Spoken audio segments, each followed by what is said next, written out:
Welcome back to Northwest Elite Spirit, the channel you come to train your mind, body, and spirit. I'm Coach Brian. If you haven't hit that subscribe button yet, do that now. This is Becoming the Ultimate Warrior. I got this idea, it's a story that goes back maybe a decade. About 10 years ago, my grandmother gave the kids and I a bunch of her collectible playing cards. So she had entire decks and she gave us a bunch of those, but also there were singles in there, and a lot of these had interesting art on them. So I began collecting single cards, and I began giving these cards meaning, like the symbolism within the cards. I would give it meaning. And also at the same time, I started keeping an eye out for other interesting cards. And I came across a bunch of WWE, back then it would be WWF trading cards, and one of them was the Ultimate Warrior. And so I threw the Ultimate Warrior in my tarot deck. Now this tarot deck isn't for prediction, it's just to give me ideas and thought experiments, things to go out in the world and practice. And so Ultimate Warrior would be like going out in the world and doing warrior practice. And for me, not just like the archetype that we all know, but also the Ultimate Warrior, how he was and how he inspired me, and then combine that with the warrior archetype. So again, the idea is to go out in the world today and practice, get repetition at warrior archetype attributes. And one thing I've realized about doing this, along with the others, is if I practice it on the day I draw it, what I learn and the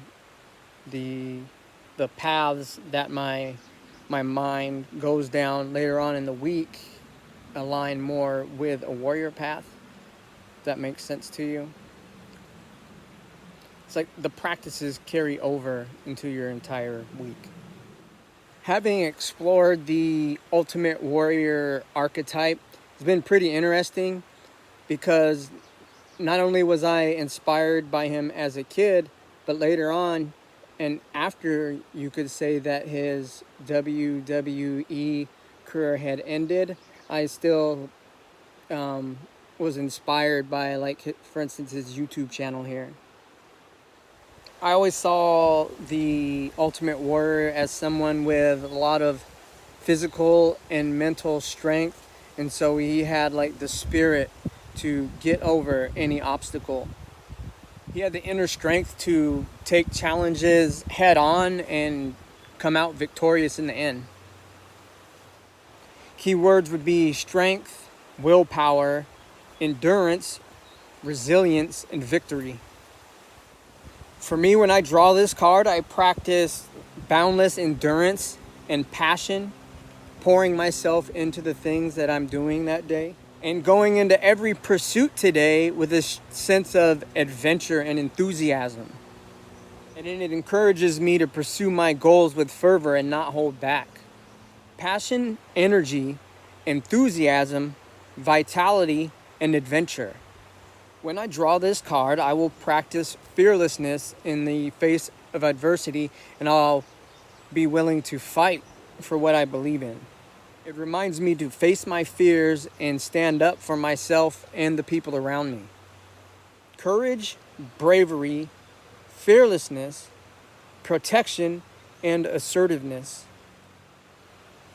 Now, as with everything, there's duality.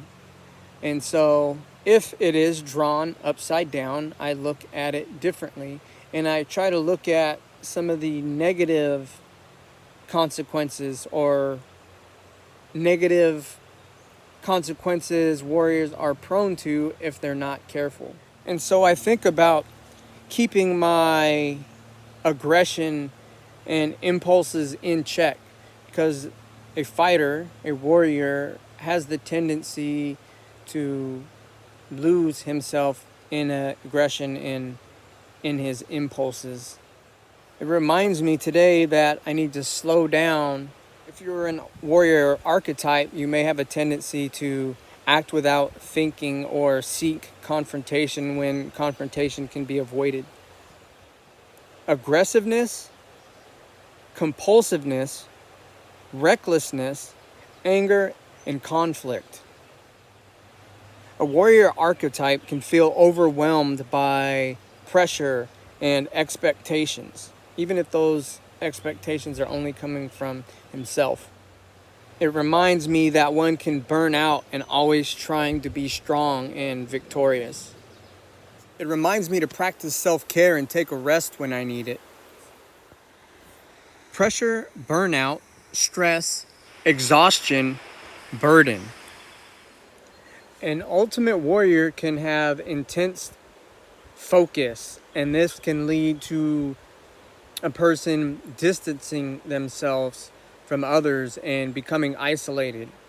It reminds me to be more observant and develop a more balanced approach to how I approach others. Isolation, loneliness, intimidation, imbalance, disconnection. Practice being the ultimate warrior can bring you great strength and determination, allowing you to overcome obstacles with resilience and endurance. It fuels your passion and energy, filling you with vitality and enthusiasm to take on new adventures. It builds your courage and bravery, allowing you to be fearless and stand up for the things you believe in. Understanding that the ultimate warrior, if he's not careful, will operate with unchecked aggression and create conflict when there isn't any and go about recklessly. This mindset can create overwhelming pressure and burnout from the incessant need to be strong and victorious. And such an intense focus on one's own goals can lead to isolation and loneliness. To counter the negative aspects of the ultimate warrior archetype, just be more self-aware, more self-directed. Take a moment to think before you act. Take a moment to take a deep breath. Take time to connect with others. Take time to connect with others and maintain a healthy balance in life. So today I practice the positive aspects of being an ultimate warrior and navigating challenges wisely. Today I encourage you to be strong, compassionate, and courageous, taking care of yourself and those around you. Once again, I'm Coach Brian with Northwest Elite Spirit, the channel you come to train your mind, body, and spirit. If you haven't hit that subscribe button yet, do that now. This has been Becoming the Ultimate Warrior. If you found this video interesting, comment your thoughts below and give it a like. Share it with like-minded individuals. And as always, practice. Thank you.